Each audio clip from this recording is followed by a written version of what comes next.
So, paano ka pinalaki ng stepdad mo? Buong childhood ko, nung lumaki ako sa Taiwan, akala ko talaga Taiwanese ako. Walang naging unfair treatment sa amin. Kung ano yung pagtrato kay Ryan, ayun din yung pagtrato sa akin. Kung anong meron si Ryan, ako din meron din. Nung malaman mo hindi ka anak ng stepfather mo, ano ang napil mo para sa stepfather mo? Hindi lahat ng tao, hindi lahat ng lalaki, kayang tanggapin ng isang anak na hindi sa kanya. Nung magkita naman kayo ni Dennis, ano ang initial reaction mo na ito ang tatay ko? Di mo alam kung paano mo sasabihin kasi wala siyang kaalam-alam tungkol sa'yo. Andun yung pakiramdam na nasa tamang lugar ako. Parang ganun. Na parang pag tinitignan ko siya, parang, oo nga, tatay ko nga to. Kung ikaw ay naging isang kiluhan, ano ang mas matimbang? Sino ang mas mabigat? Ang tatay na kinalakihan o ang stepfather mo nagmahal sa'yo ng mahabang panahon? O yung tatay mong nakita mo one time na matagal nang hinahanap-hanap mo na tumupad ng iyong emptiness? My whole childhood kasama ko yung stepdad ko. So, ang dami kong mga naging memories with him. Ano ang naramdaman mo no ang tatay mo ay maakusahan, makulong nang dahil sa kaso? Kayo, pwede niyong sabihin yung gusto niyong sabihin sa akin or patungo sa tatay ko. Kayo na lang yun. Opinion niyo na yun.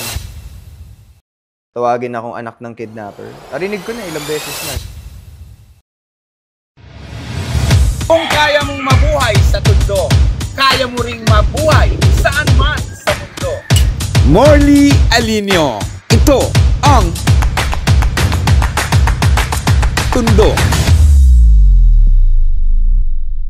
Yes! Naku naman, nakakaloka sa super mega kabaliw. Relax na relax tayo ngayong araw na ito. Siyempre, batiin ko muna kayo ng magandang tanghali hapon. Madaling araw kung anumang oras dumarating sa inyo ang aking vlog na ito. This time, dahil super relax tayo, relax na relax din ang ating pakikipag-usap ngayon sa gwapo, talentado, papayami na si Mr. Paulo Gumabaw. Hello, hi guys. Sa lahat ng mga nanonood, kamusta po yan, tita? Thank you so much for coming.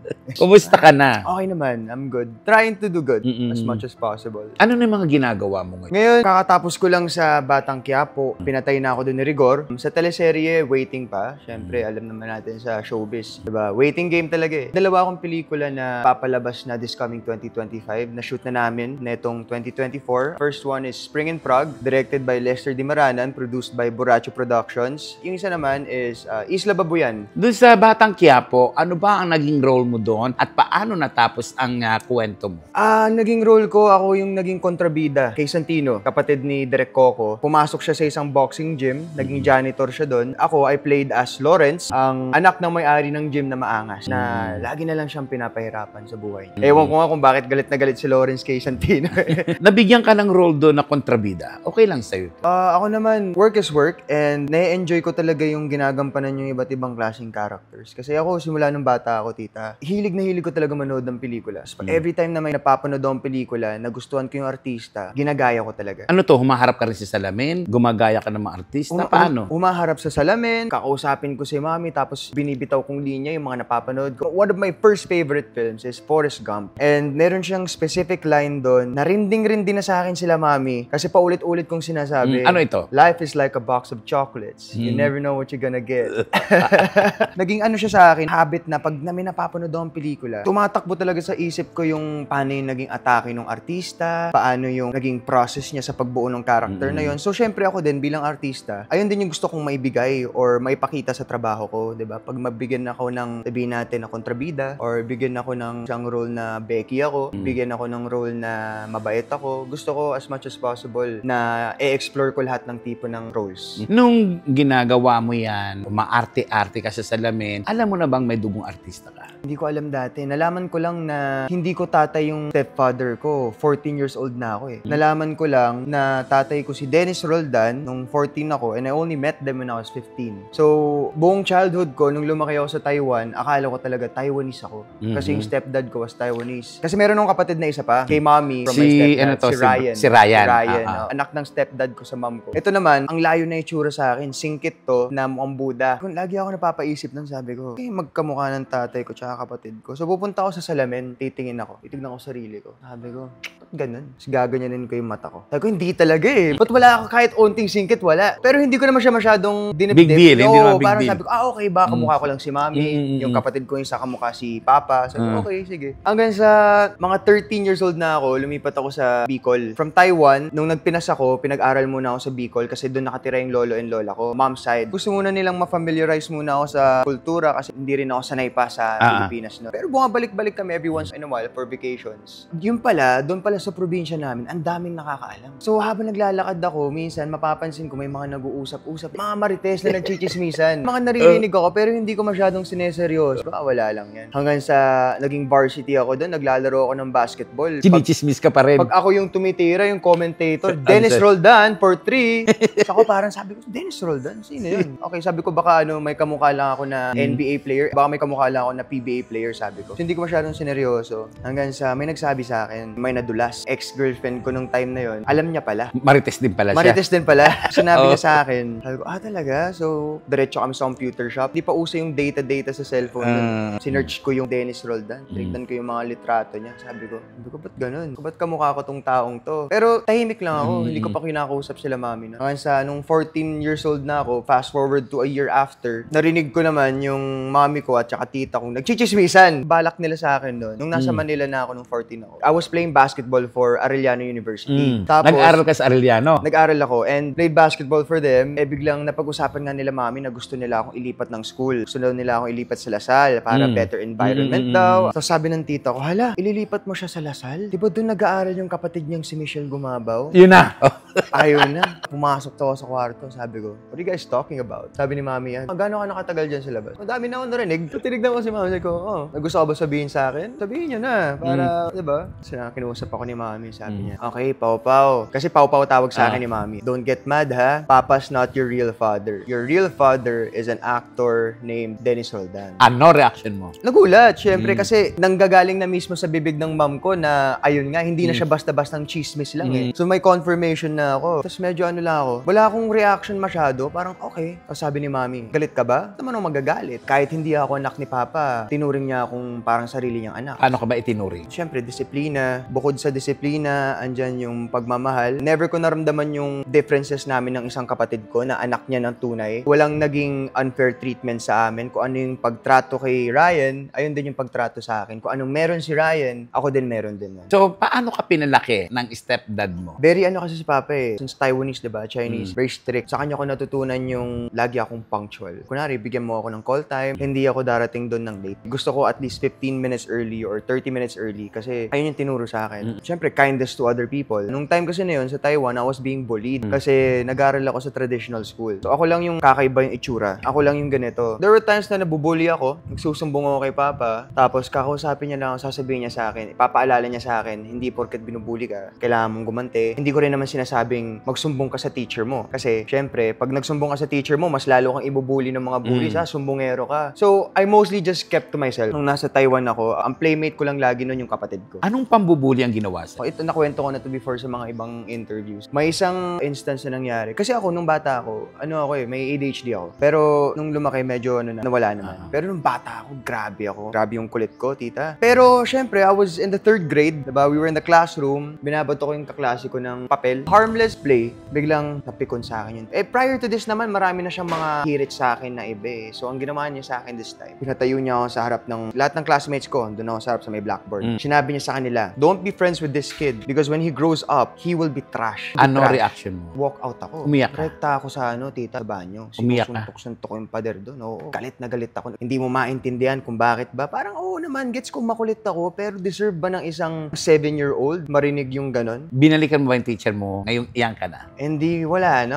Okay na yun. Pinatawad mo na siya? Oo naman. Ako, tita, naniniwala akong what doesn't kill you makes you stronger. I guess yung nangyari sa akin dati sa Taiwan, yung pambubuli sa akin, in a way, it molded me to be the person that I'm supposed to be. Kasi kung wala tayong pinagdadaan ng hirap sa buhay, saan natin hugutin yung lakas natin kung wala tayong experience sa ganun? Pero yung mga classmate mo, paanong pambubuli naman ang ginawa sa'yo? Hindi necessarily physical, tita. There's a type of bullying where parang naging outcast ako. Hindi nila ako sinasama Kasali. sa mga laro. If ever I tried to, masyado kong pinilit, they would push me. Wala namang masyadong physical. May times na physical, pero hindi siya yung bugbog sarado. Hindi naman ganun. Pero syempre yung pakiramdam mo sa sarili mo na, ay hindi ako belong dito kasi hindi ko sila kamukha. Even though I spoke the language.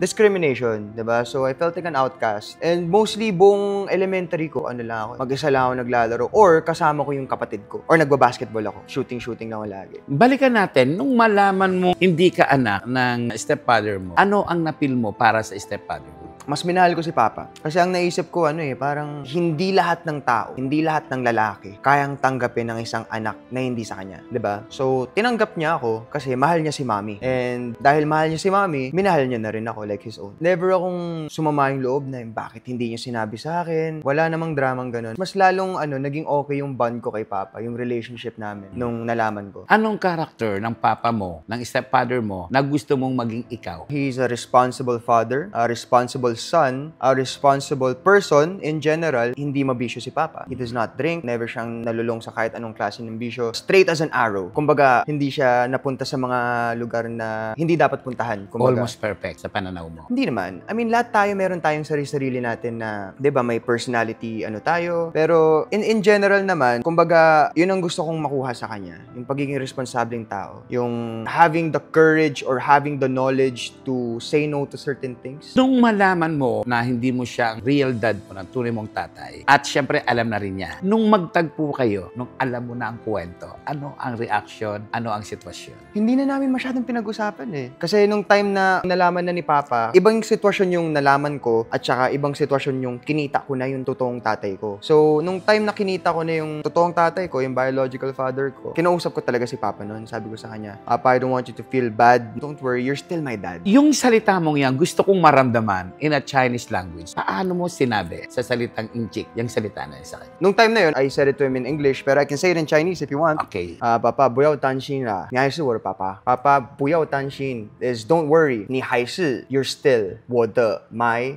papa. Nung magkita naman kayo ni Dennis, ano ang initial reaction mo na ito ang tatay ko? Unang pagkikita namin sa Home Depot sa may tapat ng Meralco sa Ortigas Avenue. Bakit kayo nagkita doon? Nakuha ko yung number niya sa isang family friend ni Mami na nakakilala ng tatay ko. I already knew na tatay ko siya. So, nung nalaman ko doon kay, I forgot her name kasi ang tagal na namin din nagkikita. Pero sabi ko, tita, do you have his number? Sabi niya, yes, anak, you want his number? Tatawagan mo? Naalala ko na nasa fitness first pa ako sa Green Hills, tita. Kakalabas ko lang ng locker room nun. Si Mami nasa locker room. Tinawagan ko ngayon yung number. Sinagot, lalim ng boses. Hello? Tapos binaba ako. Wala akong sinabi. Anong naramdaman mo nun? Kinabahan ako. Ano ko sasabihin? At tatay kita. Ang hirap Hindi mo alam kung paano mo sasabihin Kasi wala siyang kaalam-alam tungkol sa'yo. So, doon ako nagpanik. Binaba ko yung call. Sabi ko, wait lang. Wag muna. Hindi ko pa kaya ata, sabi ko. Tapos lumipas na siguro yung mga ilang buwan. Doon ako nakapag-ipon ng lakas ng loob. Tinawagan ko na siya. Sumagot siya. Hello? Sabi ko, hello? Is this Mitchell Gumabaw or Dennis Roldan? Yes, who's this? Sabi ko, hi, my name's Pao. I don't know how to say this, pero sabi po sa akin ng mami ko, tatay daw kita. Sabi niya, ha? Sino nanay mo? Sabi ko, Cheryl Soreta po yung maiden name niya. Sabi niya, Cheryl Soreta. Wala akong maalala Taga saan yan? Project 8. Ah, okay. Alam ko na. So, alam niya yung location. Naalala niya na si mami nung sinabi kong Project 8. So, sabi niya sa akin nung time na yun, taga saan ka ba? Sabi ko, taga dito lang po ako sa Ortigas. Likod lang ako ng Robinson's Galleria nakatira. Sakto, andito ako ngayon sa Home Depot, sa Ortigas Avenue. Punta ka dito. Nung time na yun, ilang taon ako? 15 ako. Pinapunta ka? Anong ginawa mo? Wala akong pera. Wala akong pan-taxi, tita. Tinakbo ko talaga. Halong excitement na may kaba. Ewan ko ba, tama ba tong ginagawa ko? Di ba magtatampo yung stepdad ko? Pagdating ko dun sa Home Depot, tinawagan ko siya pagpasok ko. Ang sabi niya, sige, punta ka dito sa aisle 7. Tsaka wag mo na ibaba yung call para madali kita mahan. Di okay, naglalakad ako. Kanan ako sa aisle 7. Kinakabahan ka nun? Nakakabahan ako. Kita ko siya sa malayo. Naglalakad kami. Lumapit kasi kami sa isa't isa. 1 foot apart kami. Tinignan niya akong malaulo hanggang pa. Anak nga kita.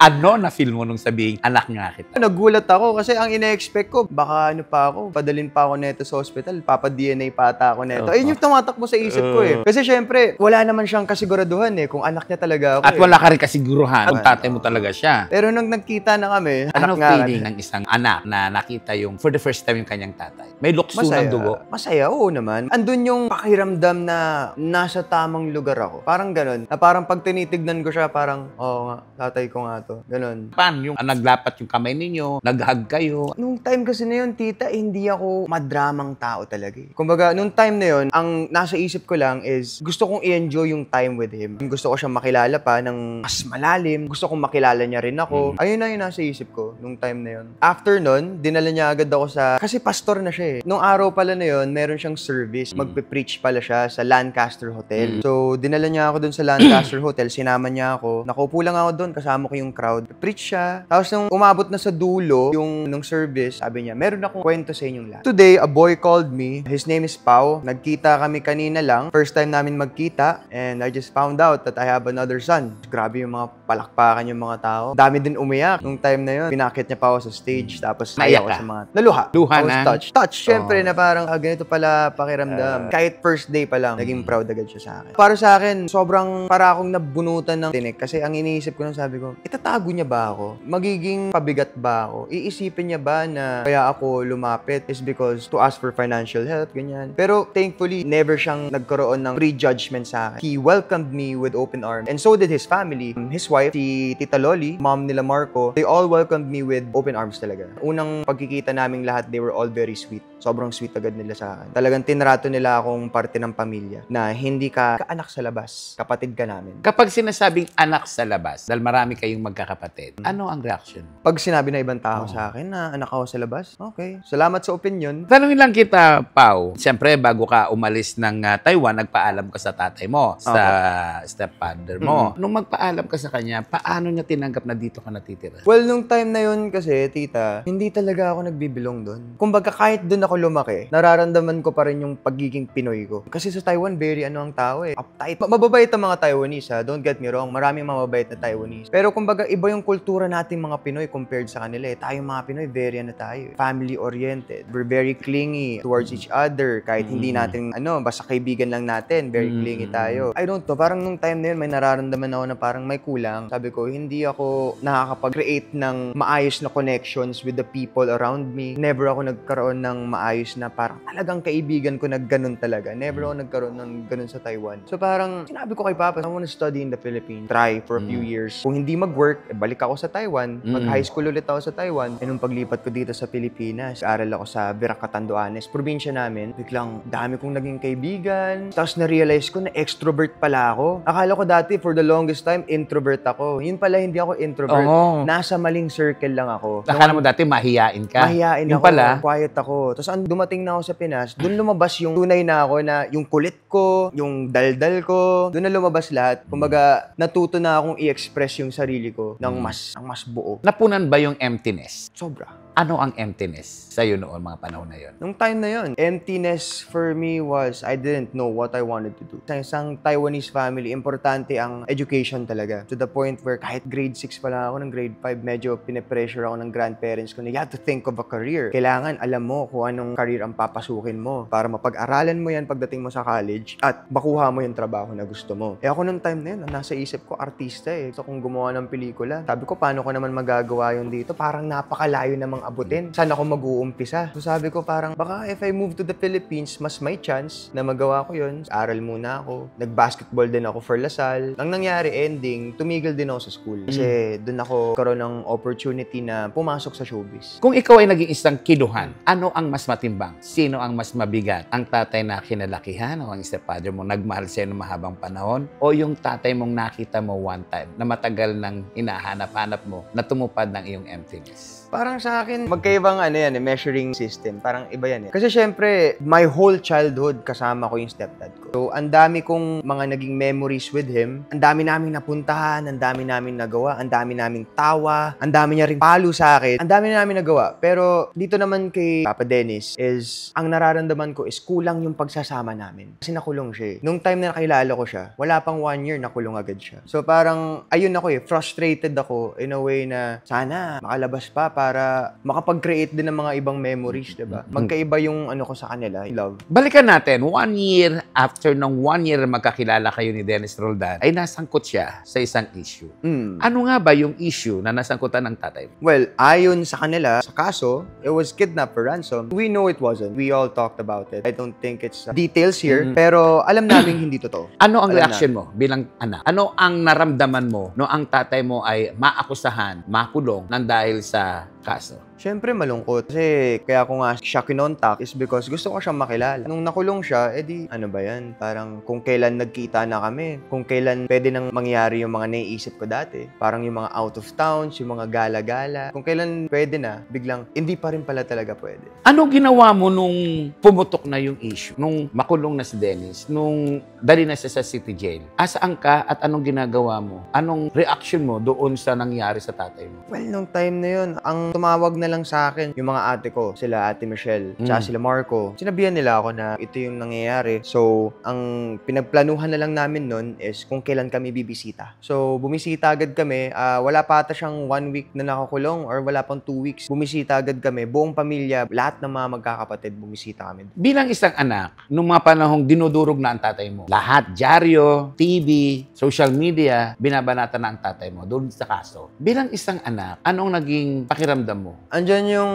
Kasi syempre, ilang taon ako nun. 15 lang ako nun. So, yung mga sinasabi ng mga tao, masakit. Alam ko naman na lahat tayo may sari-sariling opinion. Kayo, pwede nyong sabihin yung gusto nyong sabihin sa akin or patungo sa tatay ko. Kayo na lang yun. Opinion nyo na yun. Diba? So, ako as much as possible, sinusubukan kong hindi magpa-apekto. Pero umabot din sa point na maraming instances sa social media accounts ko, ang daming nagko-comment na, tatay mo, kidnapper. Anak ka ng kidnapper. Ano na ako, parang kumbaga, blackout mo na lang. Huwag mo na lang isipin masyado. Nakita mo ba ang pagkakaiba ng stepdad mo sa totoo mong tatay? Dahil ang sabi mo kanina, ang tatay mo ay straight. Straight arrow. Pero itong tatay mong totoo, lumiko. Aminado din naman talaga siya na nung kabataan niya, medyo nagpariwara, napaparty masyado, nag-enjoy. Diba? Sabihin na natin, nag-enjoy na lang siya. Nag-enjoy talaga siya masyado. Parang ayun yung ata yung ano ko eh. Kaya ako sinasabi kanina na gusto kong makuha is yung pagiging responsible ng stepdad ko. Is because ang naman akong ugali is yung sa totoo kong tatay. So may mga ano din ako, nag-start din akong pumarty. Bata rin ako. Paglipat ko dito sa Manila, lumalabas na ako nun sa gimikan. Hindi nila alam na hindi ako 18 years old kasi nung 14 ako, ang height ko nung 14 ako, 5'9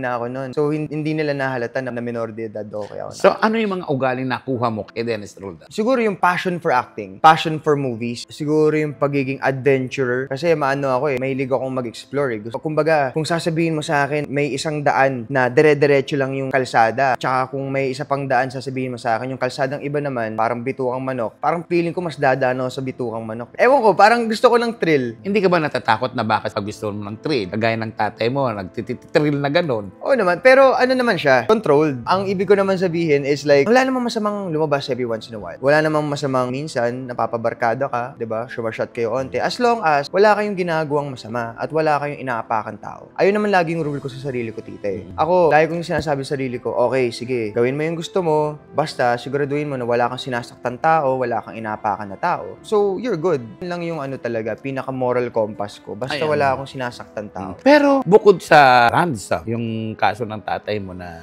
i-issue rin siya sa droga. Masakit ba sa'yo yun? Anong pakiramdam mo dun? Like I said, lahat naman tayo may kanya-kanyang challenges. May kanya-kanya tayong nagiging bisyo. May mga ibang tao, nagiging bisyo nila babae. Iba, lalaki. Iba, ang naging bisyo, sugal. Iba-iba ng bisyo eh. Kanya-kanya tayong journey sa mga ganyang challenges. So ako naman, hindi ko naman masasabing masakit na ginawa niya yun before or masama siya kasi ginawa niya yun. Ginawa niya yun kasi ginawa niya lang. Hindi naman ibig sabihin masama siyang tao. Pag binabato ka ng mga salita, ay, tatay niyan si Dennis Roldan, kidnap o ransom, adik, mga binabatong ganon. Ano nagiging reaction mo dyan? Wala na po akong reaction sa ganun. Kasi narinig ko na eh. Gas-gas na sa akin yung ganyan eh. Tawagin akong anak ng kidnapper. Narinig ko na ilang beses na. So parang wala na siyang ano sa akin. Unlike before, medyo mas dinadamdam ko talaga nung bata pa ako. Mas ano talaga ako, nasasaktan or no-offend ako pag may naririnig akong ganun. Pero habang tumatagal, parang ano na lang eh, patigas ka na lang ng patigas eh. Diba? The more na subukan kang saktan ng tao, the more na titigas ka. Dumating ba sa punto ng buhay mo na sinabi mo, ay, hindi ako magiging gay. Ayoko yan. Oo naman. Nangako din ako kay Papa eh, sa stepdad ko. Kasi Papa talaga, ayaw niya akong pumasok sa showbiz dati. Gusto niya talaga mag-aral ako, mag-engineering ako para pumasok ako sa kumpanya nila. Yun talaga yung plano sa akin ni Papa dati. ever since bata pa ako. Nangako ako sa kanya na kung nag-showbiz ako, hindi ko sisirain yung buhay ko dahil sa showbiz. Hindi ko hayaan na,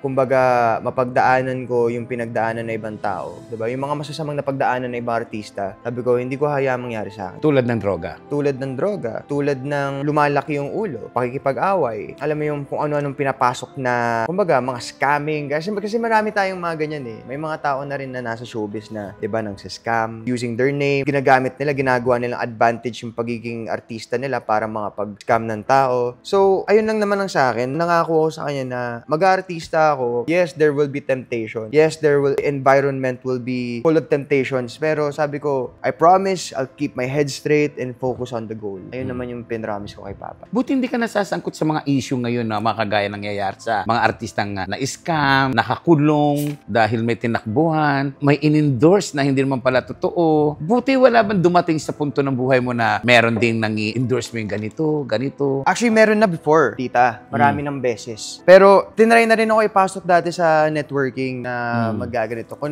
mag-endorse ko ng networking. Pero, ang lagi kong kinakausap, si Papa. Because, si Papa, businessman talaga eh. Sisilipin niya lang kontrata. Anong klaseng business ba yan? Alam niya na, siya nagsasabi sa akin. So, ako, ayoko rin mag-umpisa ng business kung walang guidance ni Papa. Kung papasok ako sa mga ganung bagay, kailangan may advice muna ng dad ko. Ayun naman talaga. I'm lucky enough to have parents who can guide me and make sure na hindi ako mawala sa landas. Paano ba pumasok sa buhay mo yung pagiging artista? Anong pelikula ang ginawa mo? Paano nag-start ang showbiz career mo? Alam mo, tita, ito talaga yung masasabi kong talagang minisyon ko. In a way na 15 years old ako, meron akong nakilalang isang manager sa mall. Sabi sa akin, Becky, wag na natin banggitin pangalan. Sabi niya sa akin, yung pogi mo nagmo-model ka ba? Sabi ko, hindi po, pero gusto ko.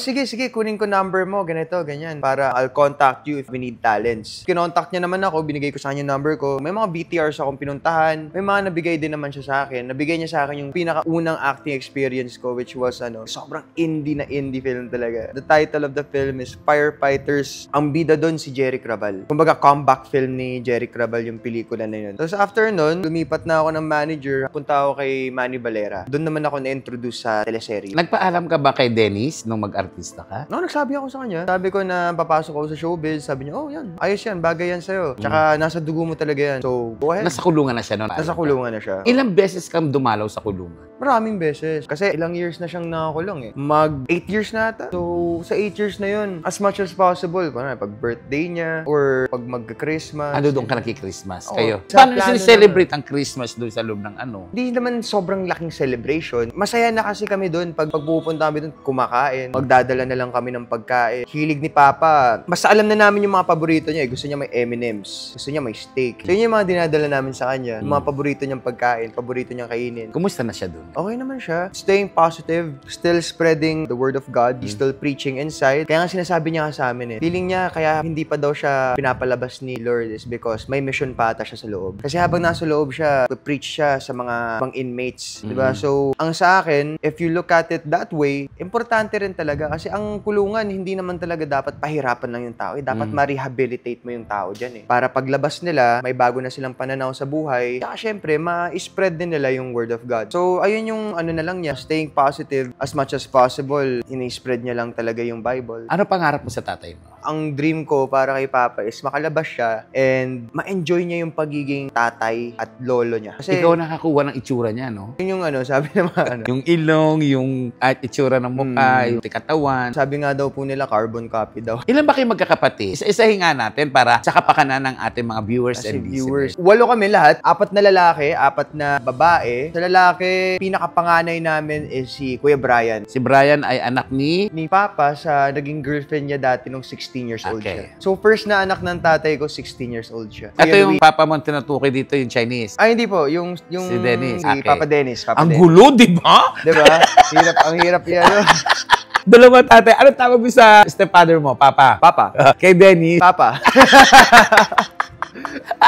Next doon kay Kuya Bry is Kuya Luis. Then next si Marco. Then ako yung bunso sa mga lalaki. Then sa babae, we have Katrina, we have Ate Mariel, we have Ate Michelle, and si Margarita, which is bunso sa mga babae. Unang nag-artista si Marco. Yes, nauna si Marco. At unang nagpa-sexy. Mayroon ka bang pattern ba sa pag-aartista mo yung magiging sexy actor din? Dumating ba sa punto ng buhay mo na, ay, susundan ko nga yung kay kuyang ginawa? Na naman. Lahat naman na ginagawa ko, feeling ko, yun yung gusto kong gawin eh. Kumbaga, si Marco hindi naman siya nag-frontal. Nag-frontal ako. Talbog mo siya. Etong tao na to, nag-frontal po yan. Teka nga, mamaya natin pag-usapan yung frontal na yan. Eh, kailangan, pag sinabi ni Direk Joel Amangan na maghubad ka, kailangan mong hubarin yan. Kundi, ako, maa-award ka talaga. Pero si Marco, hindi nag-frontal. Puro bat lang siya. Hindi, once lang siya nagpakita ng puwet sa Just a Stranger. Pero ikaw, tinalbogan mo siya. Iba naman kasi yung pelikulang ginawa namin. Yung sa kanya, yung ginawa niyang pelikula na yun, mainstream. Yung sa akin naman, indie film. Anong pelikula nagpakita ka ng frontal? Yung title is Lockdown. Paano ka napapayag? Nag-audition ako, sabi nila sa amin na, okay lang ba kayo? Komportable ba kayong mag-frontal dito? Opo. Komportable ba kayo may paghalikan sa kapwa nyo lalaki? Okay po. Okay. Pasok for the audition. Pila-pila kami mga lalaki. Okay. Labas mo na lahat, then isa-isa ulit kayo papasok. Audition, pwede mo ba ibaba yung pants mo? Para makita lang namin kung ano yung ano. Para makita.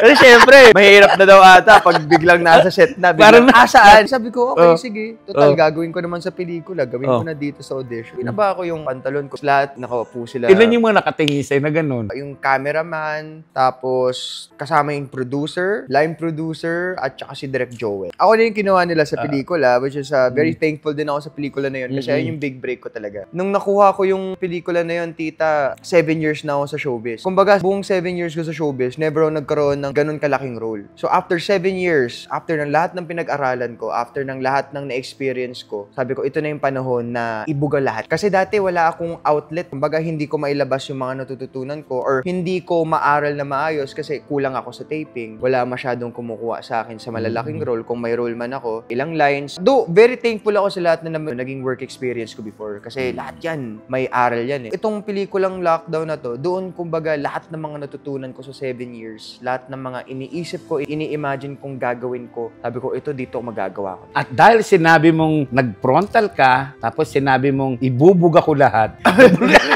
Nako! Mali ata yung pagkakasabi ko, tita. Parang double meaning na lang. May bugahan na gaganap. Ay, nako. May bugahan na gaganap pala dito. Delikado frontal tayo. ka pa lang, tapos bugahan. Hindi ka ba nahihiya? Hindi ka ba natatakot? Ano yung saktong naramdaman mo nung kinukuna na yung nahubot-hubad ka? Ang iniisip ko lang nun, tita, sabi ko, gusto kong mapakita kay Direk Joel na wala akong takot. Gusto kong ipakita sa kanya na pag sinabi niyang hubad, gusto kong ipakita yung tapang ko bilang artista. Which is, napakita ko naman, pero deep inside, nahihiya ako. Kasi hindi naman natural talaga sa ating mga tao na bigla lang, oh, tol, sige, hubad na ako ah. Diyan yung mga cameraman. Hindi siya natural sa atin eh. Pero as much as possible, tinapangan ko yung hindi ko pinakita na, ay, ngayon na po ba ako maghubad? Ngayon na po ba talaga? Paolo, hubad. Ano reaction ng nanay mo? Napanood niya ba itong eksena Panood na ito? niya. Katabi niya pa nga si Tito Ogie nun eh. Ogie. Ogie Diaz. Okay. Sa screening ng pelikula. Naiyak siya sa pelikula. Naiyak siya sa ending. Hindi niya pinansin yung frontal. Kumbaga, ang nangibabaw sa kanya yung ganda ng kwento at yung husay ng mga co-artist ko rin. Kasi mahuhusay din talaga yung mga co-artists. Ano naman ang sabi ng papa mo sa Taiwan? Hindi niya pinanood. Wag na lang daw. Baka di niya daw kayanin. Tsaka medyo on the conservative side si Pape. So, kumbaga, yung mga pinapanood ko sa kanya ng mga pelikula ko, yung mga action. Kunwari, Mama Sapa, no? Gusto niya yun. Shake, Rattle, and Roll ko, nagustuhan niya rin yun. So, hindi ko siya pinapakita ng mga pelikula kung syempre masyadong maselan. Eh, ang tatay mong sexy actor din. Ano reaction niya? Nalaman niya ba? Alam niya na nag-frontal ako. Ano Wala sabi naman. niya? Hindi naman big deal sa kanya. Kasi gets niya rin naman eh. Diba? Ilang taon din siya sa industriya dati bilang sexy star. Diba? One of the top sexy stars. Oo. So, kabisado niya na it's part of the job. Diba? As actors, ano tayo eh. Ang artista, nagpapalit anyo tayo eh. Kahit hindi mo yan ginagawa sa totoong buhay, pag nasa script yan, dapat gawin mo yan ng buong-buo yung loob mo. Mana ka sa tatay mo? Sa tapang? Ng paghuhubad? Pagpapasexy? Nakuha mo? Si Papa, parang mas matapang pa ata. Hindi siya nag-frontal. Mas matapang ka sa tatay mo? Hindi, wala. Di pa siya nagpa-frontal eh. Wala, talo ko tatay ko. Si Papa dati nagpapasexy siya, pero sorry nagpanota ako eh. Pero dahil dyan, napag-usapan ka sa showbiz, biglang nag-boom ang pangalan mo. Kumbaga para sa akin, pinlano ko rin siya. Sabi ko kasi, daming artista sa showbiz. Lalo na kapatid ko, artista rin, si Marco. And sikat na siya. Marco. Pero mas pinag-usapan ka dahil sa ginawa mong pagpapakita, buong tapang na inilabas mo yung chairman mo. Ang nasa isip ko lang kasi nun, sabi ko, paano ko ba mahihiwalay yung sarili ko sa ibang artista? Kasi ang daming gustong pumasok sa showbiz eh. Ang daming gustong sumubok, ang daming mas gwapo sa'yo, ang daming mas maganda katawan sa akin, ang daming mas malakas yung connection sa akin, anak ng ganito, ganyan, di ba? Paano ko mahihiwalay yung sarili ko sa kanila at paano ako makikita ng mga tao na si Paulo Gumabaw yan? Kaya ako tinanggap yung pelikula. Yung nasa isip ko nun, gusto kong gumawa ng bagay na hindi kayang gawin ng lahat ng artista, ng mga baguhan pumapasok sa showbiz. Gusto kong gumawa ng, kumbaga, ingay na hindi nila kayang gawin, which is magpakita. Oy, alam nyo, may girlfriend siya non-showbiz. Yes. Ano nga pangalan? Nina. Buti hindi nagsiselo si Nina sa mga pelikula mo. Karami ng mga pelikula mo. Nagsiselos naman. Pero, syempre, gets niya rin na, syempre, nang nakilala ako sa sexy, hindi naman na mawawala yun sa mga pelikula ko. As much as ayaw niya na gumawa ako ng ganun, tinatanggap niya pa rin. Diba? Kasi syempre, alam niyang, ito lang naman yung only career ko. This is my only job. So, kailangan pagbutihan talaga. Pero, stepstone mo lang tong pag-uhubad. Nangangarap ka rin ng mas maganda at mas matinong role. Oo naman. Anong role ang pinapangarap mo? Isa sa mga pangarap ko yung sundalo nagawa ko na. Mama Sapa, Mama no? Sa Shake, Rattle and Roll, zombie movie, nagawa ko rin. Drama, nagawa ko rin. Siguro ngayon gusto kong gampanan na role ang a person with a disability. Siguro someone who autistic WPD. character. Let's say some people with disability. Specifically, yung mga may autism. Halimbawa, yung pelikula ng tatay ko, Bakit Bugaw ang Langit, kung saan nanalo siya ng Best Supporting Actor with Nora Honor. Gusto kong gumawa ng pelikulang ganun na talagang malayong-malayo sa kung sino talaga si Paulo. Pau, tanong ko lang sa'yo, kasi marami ka na rin naman nagawang pelikula, karamihan, mga sexy, mga bidang babae, nakaka-labsin mo. Sa lalaki, hindi ka ba naiilang na lalaki sa lalaki, nakikipaghalikan ka? Mas naiilang ako sa babae. Baka bakla ka. Hindi naman sa ganun, tita. Naiilang ako in a way na ang babae, pagkasama mo sa eksena, aalagaan mo. Naghuhubad. Siyempre, babae yan. May kissing scene kayo. Hindi mo alam kung ano yung limitations niya. So, alangan kayo. Tsaka gusto mong alagaan eh. Ayaw mong magmukhang bastos, pero at the same time, gusto mong ayusin yung trabaho mo. So, kaya mas nakakailang sa babae. Pero kasi pag sa lalaki naman yung ka-eksena mong may kakising-sing ka lalaki, ba't mo iingatan? Parehas kayong lalaki. Eh, paano kung hindi naman totoong lalaking ka-eksena mo? Nangyari yun sa akin. May naka-eksena akong alam kong hindi talaga lalaki. Sino? Bulong ko sa'yo mamaya. Kaya mo bulong. Ibulong mo. Ay, talaga? O tapos ano nangyari dun? Kasi meron kaming isang eksena na sabi sa amin, hindi ko na rin sasabihin kung sino yung director ng pelikula. Ay, isang eksena namin, sabi ng director, sige, mag-ano lang kayo, free flow lang kayo dyan. Ito yung sala, mag-kissing scene kayo dyan. Gusto namin yung lumilipat-lipat kayo ng sopa. Diba? Yung makalat. Yung makalat, E di okay, ginagawa namin. Tapos meron siyang ginawa na di mo naman kailangan gawin. Anong ginawa? Talaga? Talaga?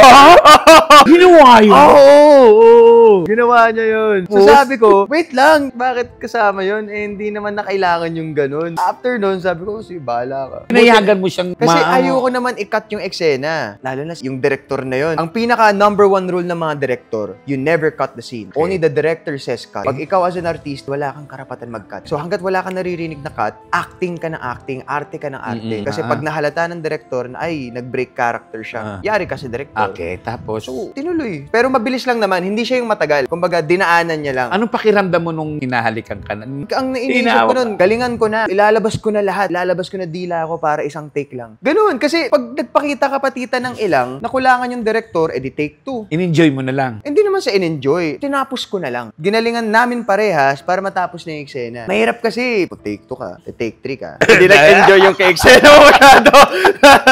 Lugi naman ako nun. Yung pogi niya, in fairness, Oo, macho. Hindi naman. Pinagnanasahan. Maliit lang Oo yun. nga, pero pinagnanasahan siya ng mga Talaga? kabadingan. Eh, sa mga babae, may nag-take advantage ba sa'yo? Wala naman. Diba may kissing scene kayo, may... Ayun nga yung sinasabi ko, tita. Pag meron akong mga naka-eksenang babae sa love scene, ano siya, laging merong common misconception eh. Dami kong tropa. Pre, naka-eksena mo si ganito sa Viva Max. Crush ko yan, men. Sarap ba? Nag-enjoy ka ba? Laging iniisip ng tao, pag artista ka, tsaka may nakakissing scene ka, iniisip nila na ine-enjoy mo. Hindi siya ganun. Paano mo may enjoy yun? Ang daming nanonood. It's not the place and the time to enjoy it. You guys are working. And at the same time, oo, gusto natin magmukhang totoo yung eksena natin, pero hindi pa rin totoo to ha. We're only simulating the act of sex. So, kahit mukhang gumaganon, nagpa-pumping, dapat hindi mo rin talaga dinidikit. So, hindi naman umabot sa point na parang nagte-take advantage. Ayun nga sinasabi ko, tita, kailangan mong mag-ingat pag babae yung eksena mo. Hindi ba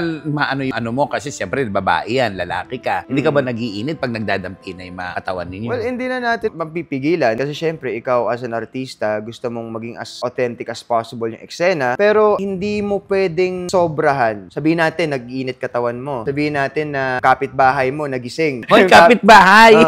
Hoy, wag mo namang manyakin. Gawin mo kung anong kailangan sa eksena. Pero wag mo naman pagsamantalahan. Pero may mga actress na kapag nag-enjoy sila sa isang lalaki type nila, nagyayaya sila na ituloy nila sa ibang lugar. Ikaw ba, nangyari na sa buhay mo yan? May naging jowa ako na nakatrabaho ko. Tapos, nagyaya ka na. Hindi siya yung parang, tara, ano tayo, hindi naman gano'n. Niligawan ko talaga siya. Tapos, dun lang may nangyari talaga. Sino to?